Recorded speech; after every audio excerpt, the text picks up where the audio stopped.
guys, so the book that I'm doing for my video bibliography is Alice's Adventures in Wonderland by Lewis Carroll.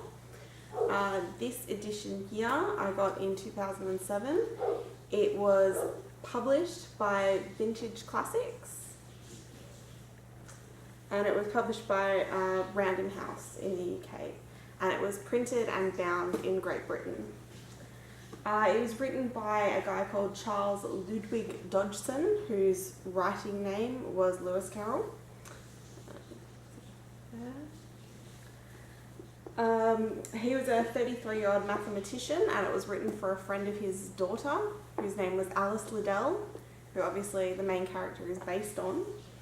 It received mostly negative reviews when it was published. People didn't really appreciate the nonsense genre. At the time, people didn't really understand that sort of idea. It wasn't until Through the Looking Glass, which is the second part of Alice's Adventures, that people really started to pick up on it and appreciate what he was trying to do. Over the years, there's been a huge amount of controversy over Lewis Carroll and his relationship with Alice Liddell. There was a bit of falling out between Carroll and the Liddell family, and a lot of people think that that had to do with his inappropriate relationship between him and Alice. The text's first print run, they produced 2,000 copies of the book, which sold out so fast that they had to do a second print run within the same year, which was actually quite unusual at the time, especially when they were doing 2,000 books. That was quite a lot for 1865.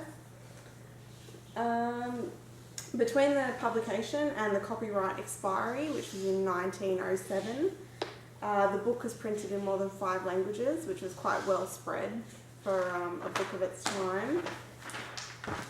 And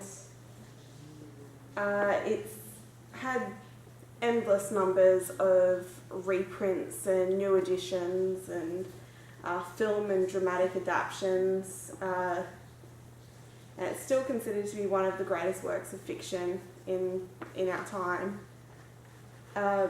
This book here, which is obviously my one, my boyfriend bought it for me when I was in year 11. I was doing 3-unit English, so he bought it because I loved it.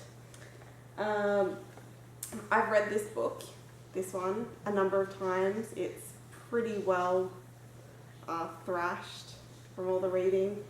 When I first read it, I really struggled to get through it because it's not as predictable as other books. You can't really see where it's going, or the characters in it are a bit harder to follow because it doesn't have that storyline structure. But once I really got into it, I loved it, and I've read it heaps. I've got a huge collection of books, and this one lives on a special shelf, which is with all my other favourite books, so it's the ones that I go to the most.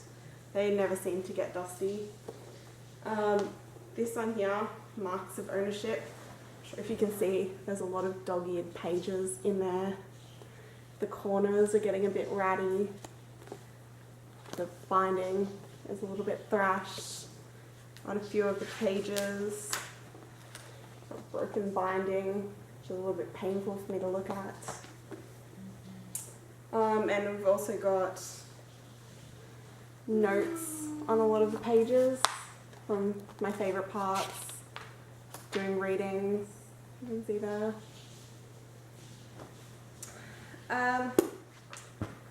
For the parts of the book, this one obviously is paperback, quite bendy.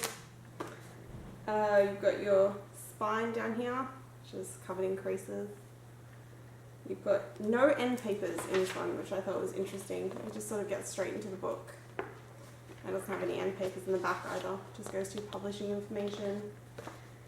We've got the head along the top here, tail down the bottom, and the forage along this side, hinge and joint. I think that's more to do with hard covers, but hinge down here. Sorry, hinge on this side, joint down here. We've got our half title. Interesting, in this one, our half title comes after our full title. So you've got your half title there, and then back here you've got your full title page, and and we've also got our copyright page there. Inside we've got our book or text block, looking a little ratty, and you've got your leaf, lots and lots of leaves. And on this one we've also got a plate, which is a full picture here, and you've also got a cut, which we don't have in a lot of books, but Carroll, obviously it was aimed at younger readers, so that's what they did. So yeah, this is my Alice in Wonderland.